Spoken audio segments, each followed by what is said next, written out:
你好，我是梁浩南医生。今天想跟你们介绍一下一个常见的问题。相信很多人已经得了冠病，但是得了冠病过后还是继续咳嗽，咳嗽不止。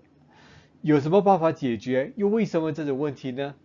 请收看视频，我将帮你们解答。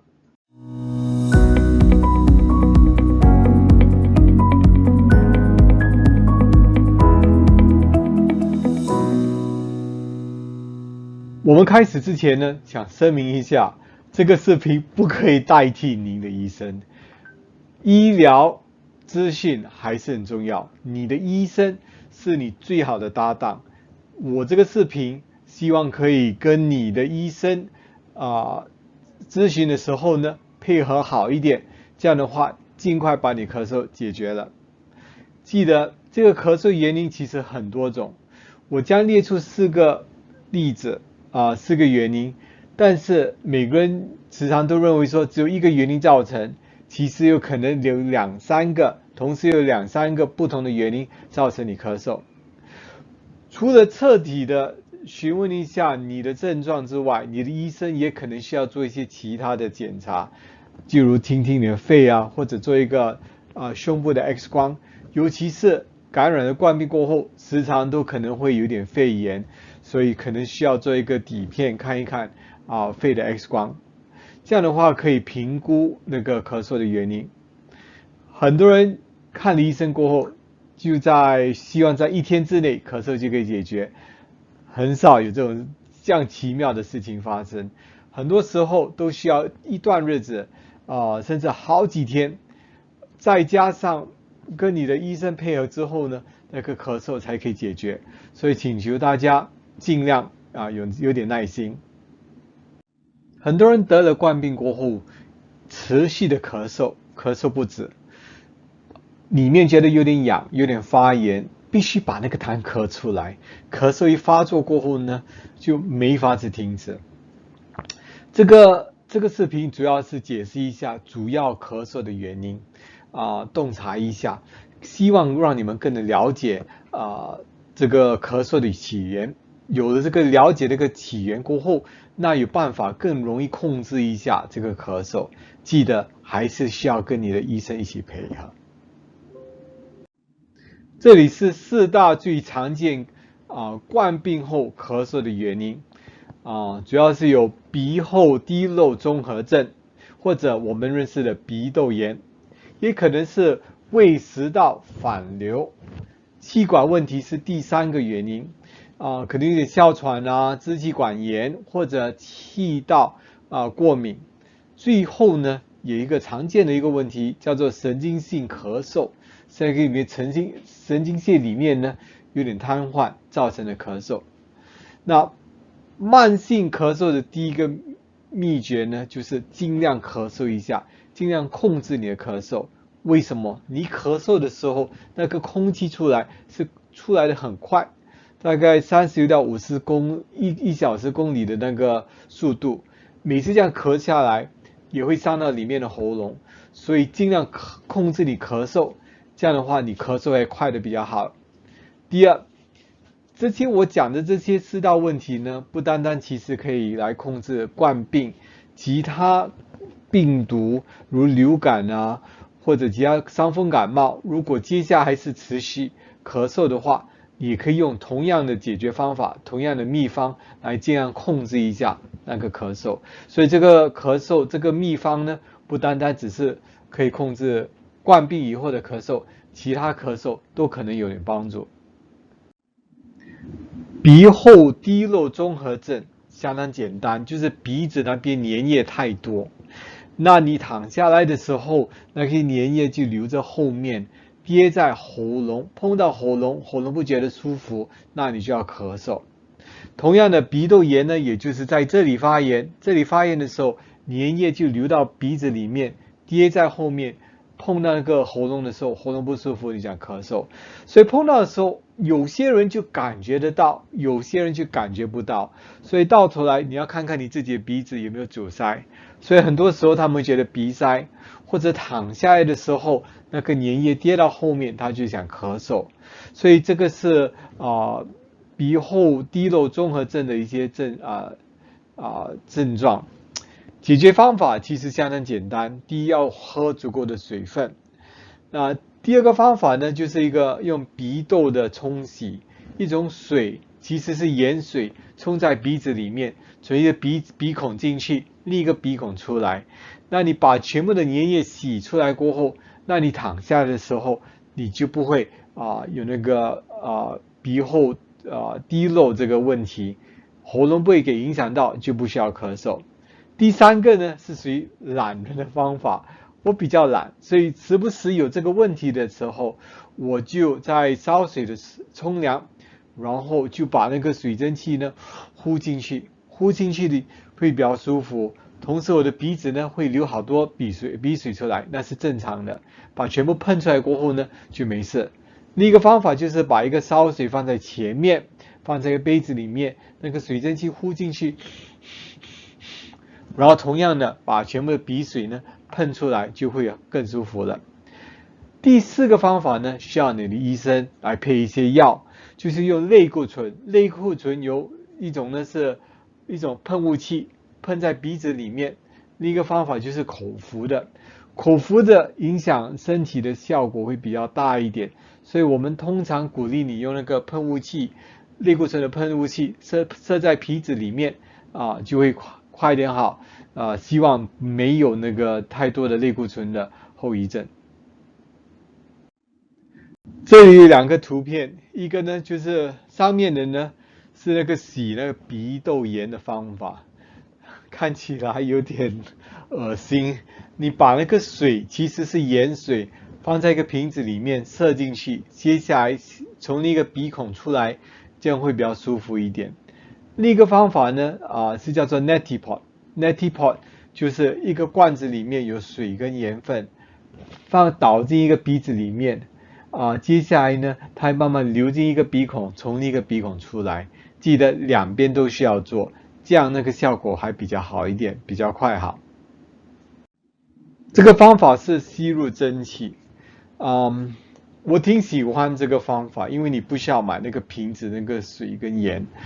用很烧的水，需要那个蒸汽出来，然后你鼻子那个脸部就放在上面，非常小心哦，因为真的是很烫。拿一块布呢，或者甚至拿一张一个纸张，把全部那些蒸汽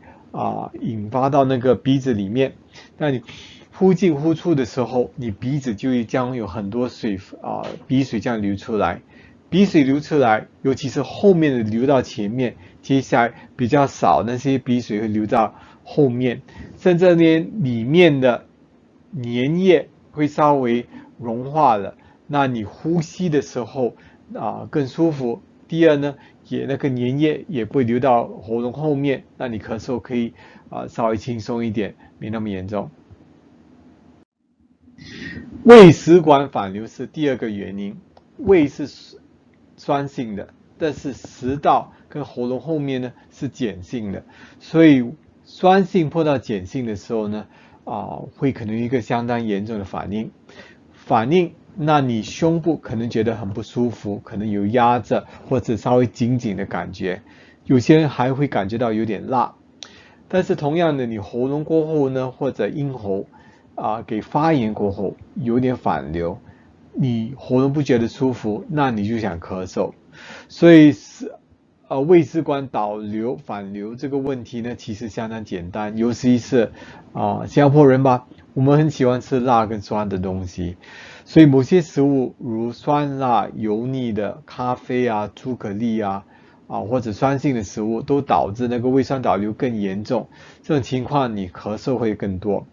有些病人就觉得你躺下来躺平的时候，那个咳嗽会更严重，那也就是胃酸导流、胃食管反流的原因。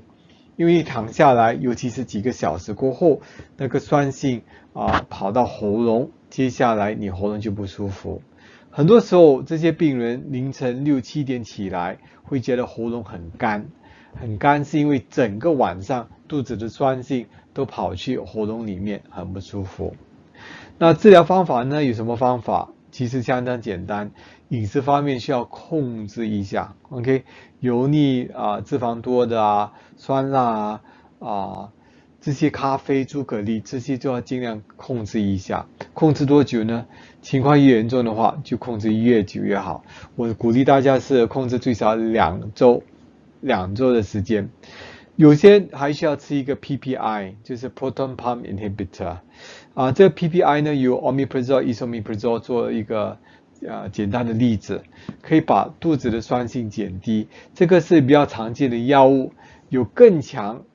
更贵的药可以用来控制那个酸性，但是同样的这些药都需要医生的配方过后你才可以拿得到。第三，很重要的，你要有充足的睡眠，睡不够，接下来那个胃酸倒流会更严重，所以压力加更多的时候，同样的那个食管方面它的肌肉就控制不好，所以胃酸倒流更严重。所以每次我 stress 我压力多的时候，我都会有一点那个胃食管反流的。弄到咳嗽的第3个原因其实是气管的问题，可能支气管炎。OK， 支气管炎就是支气管那边呢发炎，而且这种咳嗽通常是湿的，也可能是一个哮喘的问题。以前有哮喘，或者因为冠病的时候那个哮喘又发作起来了，所以那个咳嗽通常是干咳的。第3个呢就是感染病毒过后支气管高反应综合症，所以那个气管呢太敏感了，碰到冷东西或者水这是晚上的时候，因为空气比较冷或者甚至空气有点干的时候，或者有点做一些运动的时候，它会咳嗽的更厉害。所以这个是感染病毒后的支气管高反应综合症，这个相当常见，很多人感染了病毒过后都有这个问题。那有了这个问题过后又怎么办控制呢？其实相当简单，第一就是避开一下那个冷的空气那个冷的饮料 ，OK， 有办法的话呼吸一下那个暖空，就是比较温一点的空气，水方面喝温水，这样会比较更舒服。如果还是没法子控制的话，可能需要看一看你医生吃一些类固醇。类固醇方面可以有喷的，就是我们普通的哮喘病用的喷的类固醇，或者是口服的类固醇。类固醇同时有配合一下那个 B 受体激动剂，也就是 beta 2 agonist， 好像我们常哮喘用的小 Butamol 这样用的就可以帮助。所以气管方面需要可能是类固醇或者那个用喷的药，最后还是自己避开一些冷空气、冷的饮料，跟尽量喝多点温水。第4个原因其实相当普遍，但是很多医生跟病人都没听过，叫做神经性的咳嗽。那病毒感染了气管跟呼吸道过后，会影响到细胞。细胞在旁边其实有很多神经线，这些神经线也可能同时受损、瘫痪。所以那个时候神经线瘫痪，你碰到一些冷的空气那个环境有点更换的时候，或者酸性太多都可能导致咳嗽。就如好像我们手伤了过后，然后你碰到水。碰到那个冷水的话就特别的痛，虽然外层皮已经康复了，但是碰到冷水还是很痛。同样的道理，所以呼吸管里面呢，你尽量不要激发那个呼吸管，一激发呼吸管的时候，你将会咳嗽。所以你咳得越多，其实是激发里面那个神经线的机会更高，反而会弄损里面的喉道。反而那个咳嗽会更严重，所以其实有这个神经性的咳嗽，第一个重要的治疗方法就是尽量压着控制一下你的咳嗽。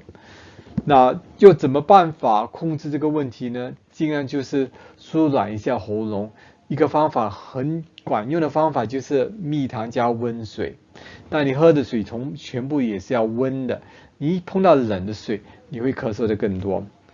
第2个方法呢，就是服用一个药叫做 amitriptyline， 阿米替林。amitriptyline 阿米替林呢，可以减低一下神经线的敏感度，就是虽然激发了那个神经线，那个药物 amitriptyline 阿米替林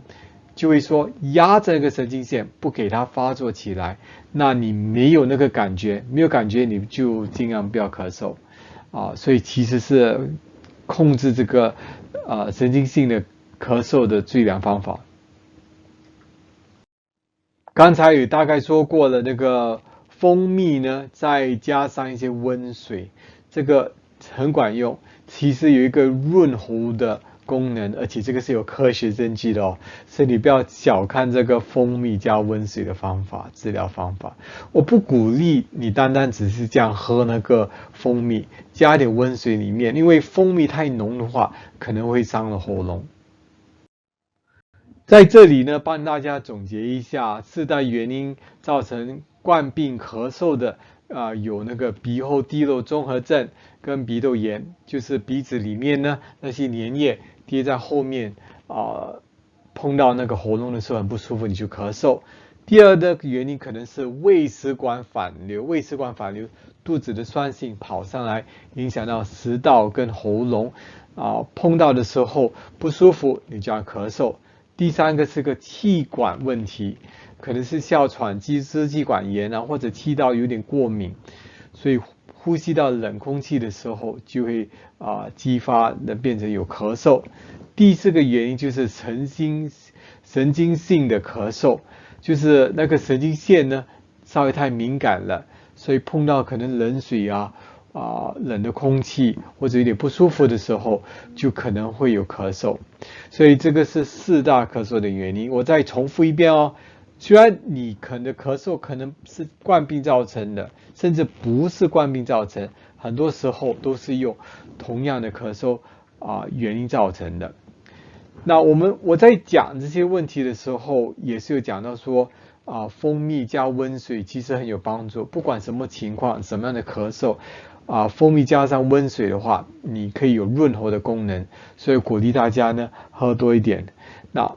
也是同时尽量咳嗽，也是要控制一下你的咳嗽。如果你咳嗽不停，你不控制的话，每一次那些空气吹过那个喉咙的时候，你也会伤到喉咙，所以可能弄巧反拙了。所以大家注意一下，你查看一下，问询一下你的问题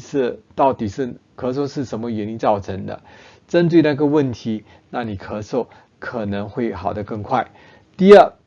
同时有些人不单单有一个问题造成咳嗽，可能有3、4个问题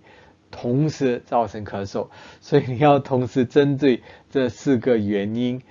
才可以控制那个咳嗽。最后呢，想提醒大家一下，这个视频不可以取代你的医生我希望你听了这个视频过后，跟你医生谈一谈那你的症状，这样跟他配合一下，到头来你的医生是最了解你咳嗽的原因，他也是最可以帮助你解决咳嗽的那个人。所以希望你了解了可以跟大家分享一下，然后你的咳嗽呢也尽快解决了。这一次的视频就讲到这里，我鼓励大家订阅一下。如果你有其他的问题请你发问下去。如果你有其他关于疾病的或者传染病的有些好奇的东西请你发表出来。我们看了过后，我们尽量回答一下，甚至做一个视频来回答你的问题好了，谢谢，再见。